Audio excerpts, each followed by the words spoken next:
Let's move to item 5.2, Instructional Materials. Vice Chancellor Russell, this is something that I asked the Chancellor to agendize.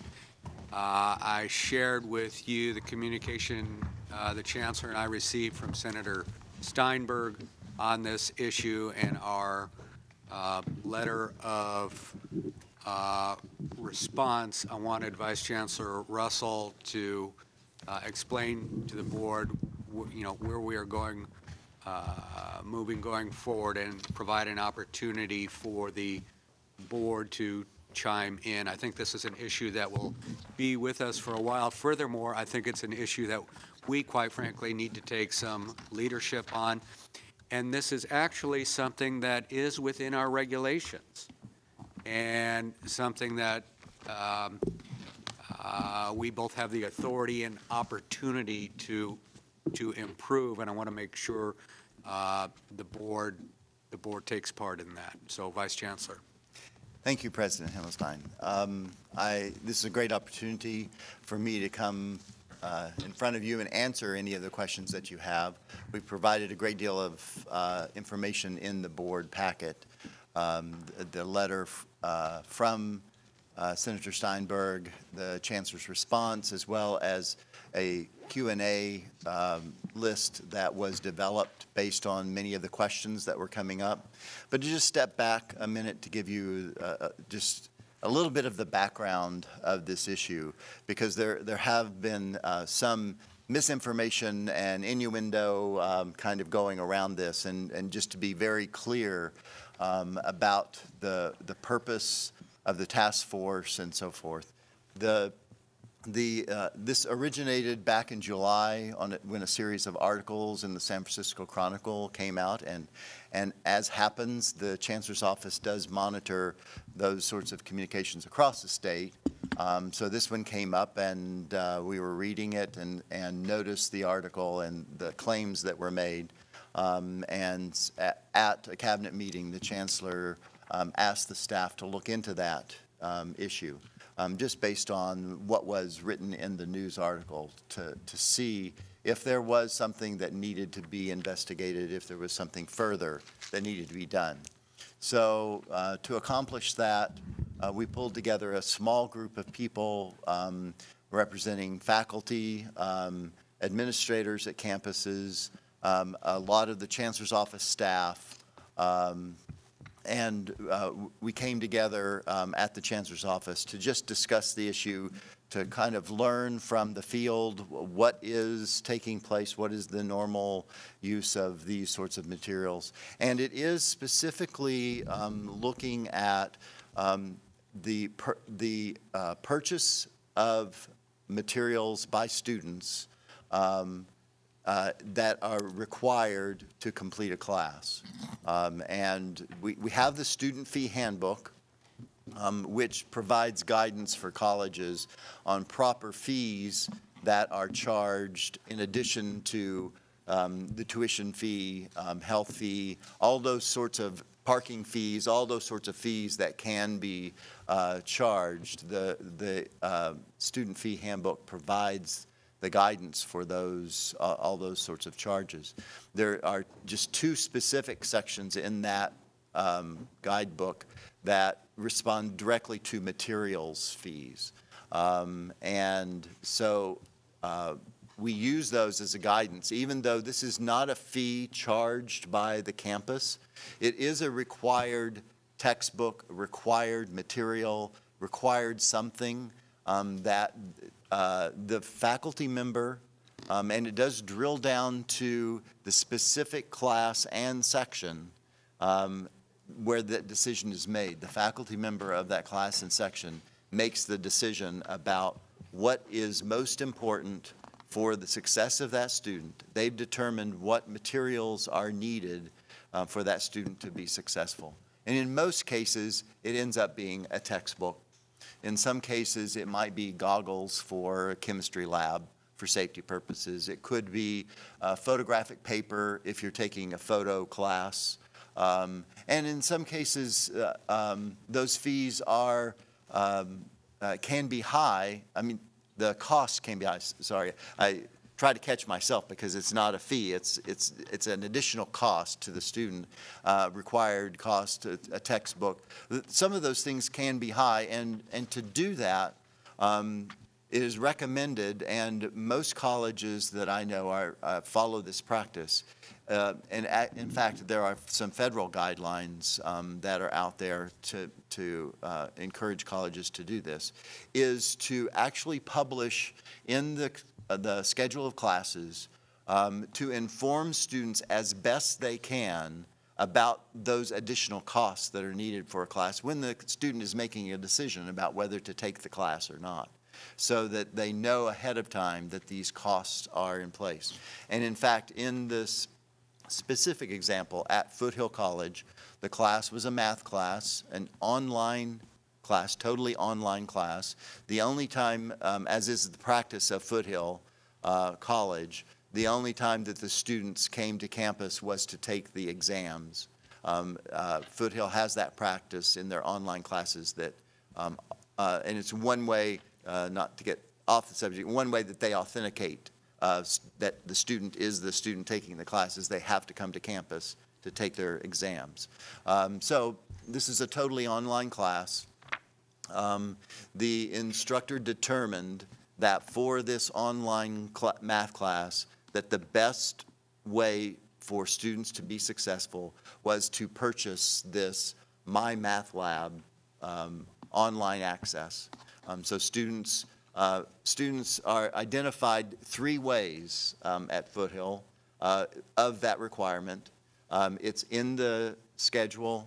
It is when the students register for that online class, it triggers an automatic message back to that student's email account with a notification of this requirement.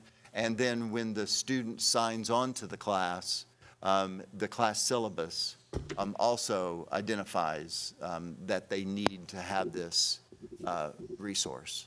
So as we looked into the issue, this specific one course, and it is one student, and it was not a complaint to the chancellor's office.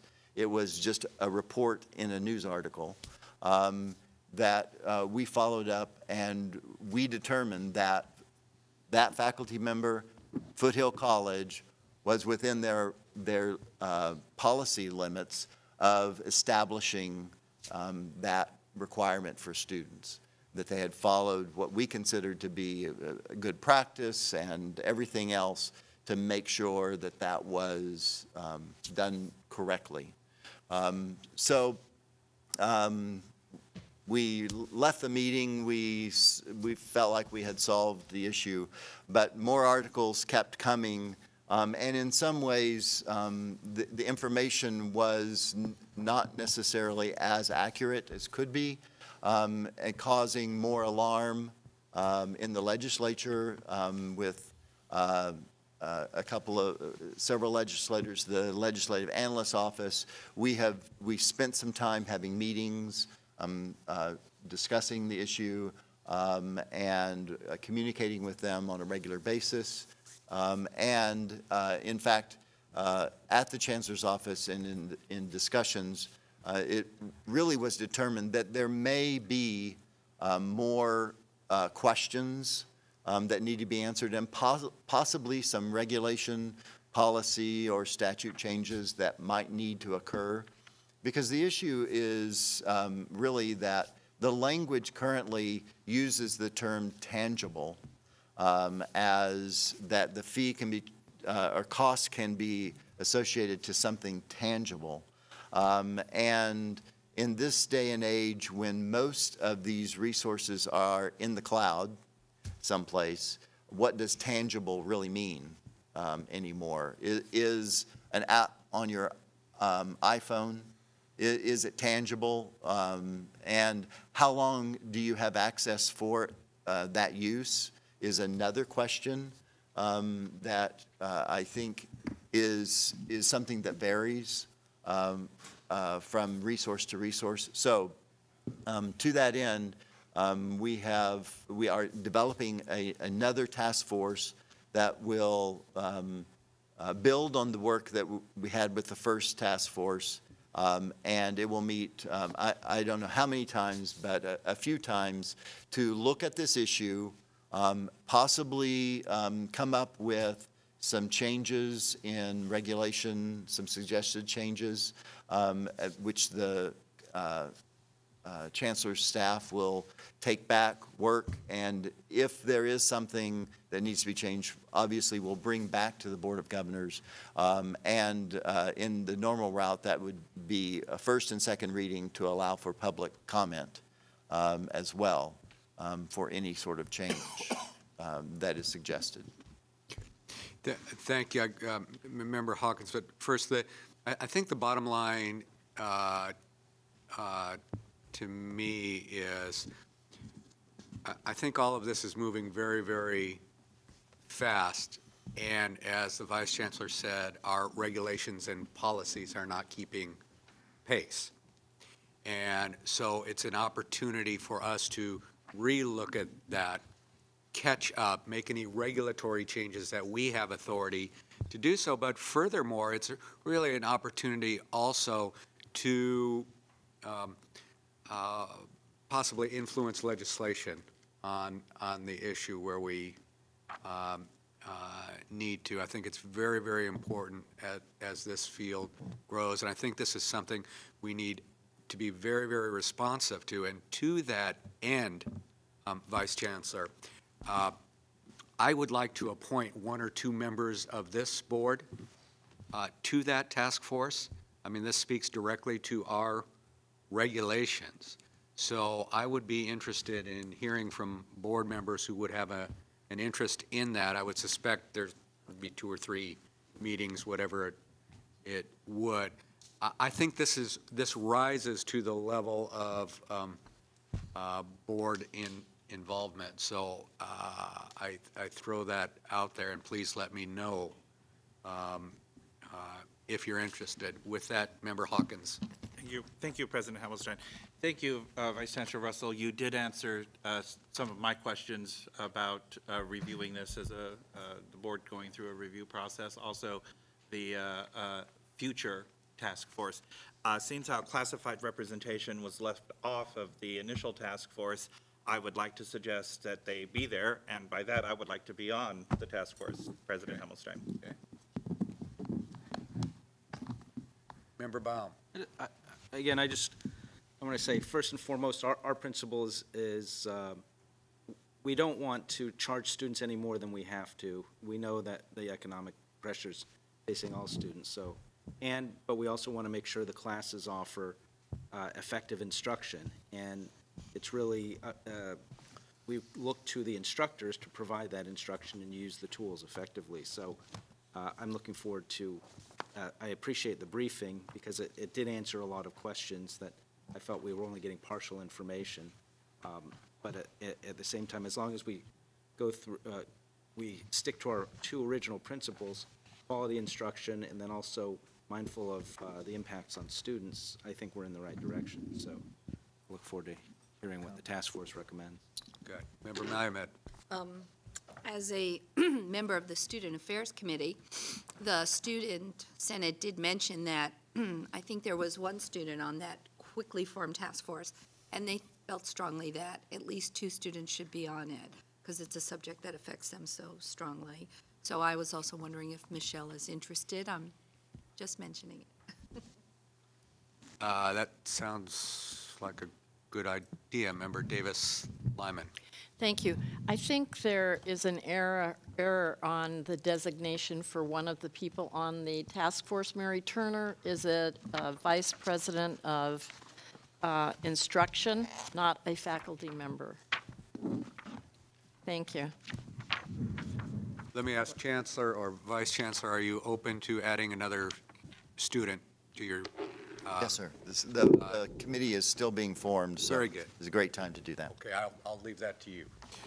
I just want to make a general comment. When I was in the legislature, there was a great deal of discussion about the escalating cost of textbooks. And although the legislature was aware that they could not set prices on textbooks on the part of publishers. That's a matter of the free market. They did take some steps, and I was also one of those who was very much in favor, as chair of the Education Committee, of steps by which we could reduce the burden on students. One bill, for instance, required that faculty members be informed as a textbook publisher came to their office about the price of the textbook. Sometime we found out that faculty members may be recommended a textbook for their course, but had been unaware of how costly that textbook was. Also, of course, we're working on this issue of e-textbooks, by the way.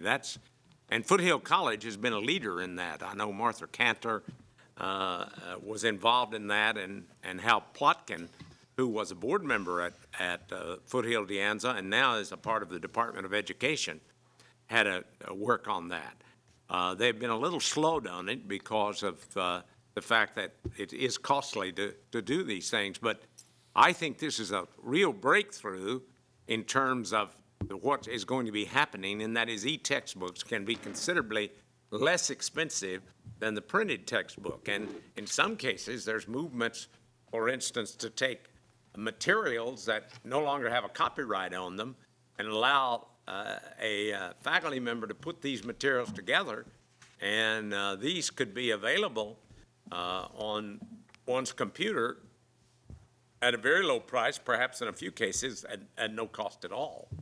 So I'm very positive about this task force, and we want to do all we can. Number one, we want to make sure that whatever we do is legal. Number two, we want to make sure that we encourage, whenever possible, the use of e-material, simply because, in many cases, this is the way the students are learning today, and this can prove to be less expensive. In many cases, textbooks cost more than a student's tuition. I mean, you know, I go way back, and, you know, we were buying textbooks for $10 or $15 or maybe less, and now we're talking about $135, and prices way up in the stratosphere. So anyway, and of course, there's all kinds of complaints. One is that sometimes faculty members recommend textbooks that they seldom use. Number two, the publishers change the editions too frequently, making it necessary, you know, oh, well, that edition is out of date, and you've got to have the more recent edition. And incidentally, one of the ways that many colleges have reduced the price of textbooks is to have rental of textbooks, or also the possibility of used textbooks. But this is a very complex problem.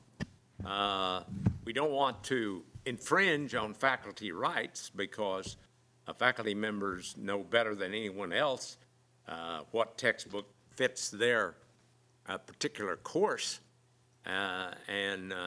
So we certainly recognize that, but anything we can do to reduce the economic burden on students and yet maintain the quality of a course, because in many cases, you know, they frankly will not succeed nearly as well. And in this case, this was an online course, and therefore the text that was required was an online material. And we felt like that it was legal, but we did recognize that this is a great opportunity for us to move forward, to study the whole issue, and perhaps come up with some new policies. And given the changing world that is around us in terms of computerization, I predict that we might have to relook at it again 2 years from now, because it's going very fast. But I just thought I'd give you a little bit of a history of what has happened, what has been happening in the legislature. And I will tell you that many of us in the legislature were extremely sympathetic with the consumers, i.e. the students, and we're in some cases putting a lot of pressure on publishers in terms of those prices. Thank you. Member McDougall, then Member Price. Just to reinforce the comments made by the Chancellor, and also the connection of this to student success. Recent article pointed out that 7 out of 10 students are lacking textbooks for some of their courses. That gives you a sense of how challenging it is for students to afford to get the complete array of textbooks that they have to have. And yet, to not have a textbook for a course certainly puts them a bit behind the starting line and a bit behind the finishing line, I think, as they proceed.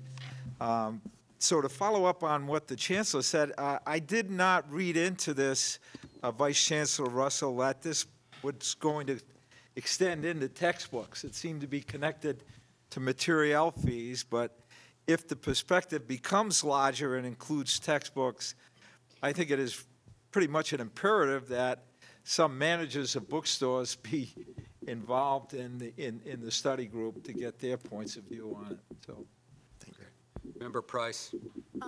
If the board's looking for a second board member and a second student, I would volunteer to be on that task force. Okay. Thank you. Any other board member comments? Do we have any? We have a speaker on this. Public comment, Kevin Feliciano, Student Senate.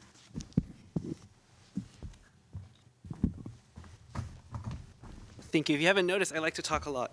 I always have an opinion, I guess. The Vice Chancellor is very kind to come to our meeting on Saturday in Sacramento along with Dr. Malumed to talk to us about the instructional materials issue. What Member McDougall said, I think it is going to start expanding. It started to expand during that meeting, and it was really hard to try and keep it back because it became this really big issue. If we really talk about textbooks in general or instructional materials, the Student Senate feels that we really need to work with the faculty on this. The faculty are the ones who decide, what's important for them or for the students to be successful in the class. There are some students that try to go the whole semester without a textbook because they can't afford it. My accounting book was almost $300 for one semester. My class was a 5-unit class at $20 at the time.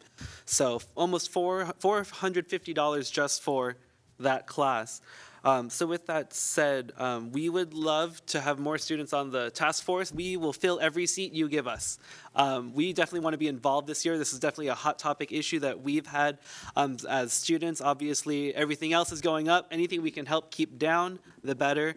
One of the main arguments is stuff like ancient philosophy. Plato and Socrates aren't writing anything new.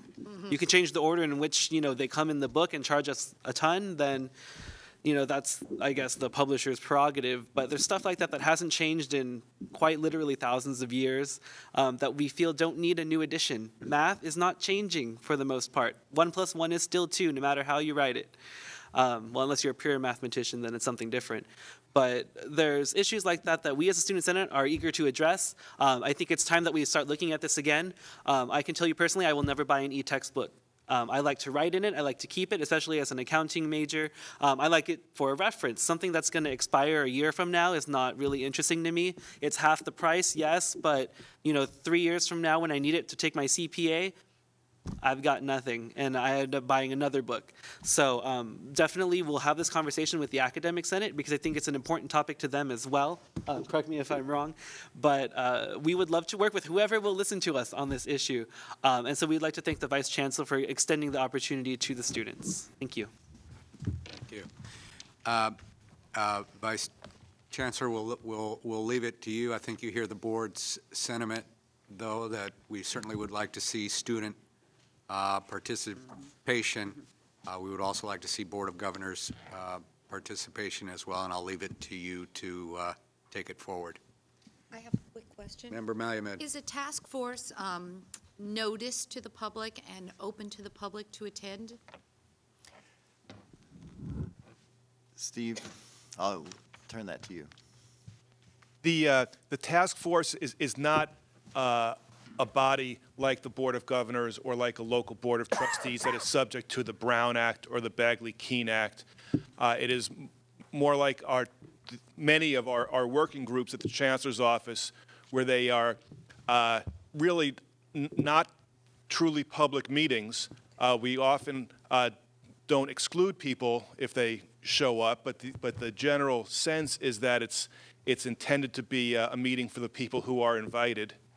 And it's not a secret meeting, but it's not a meeting that's open to the public in the common sense of that word. Thank you.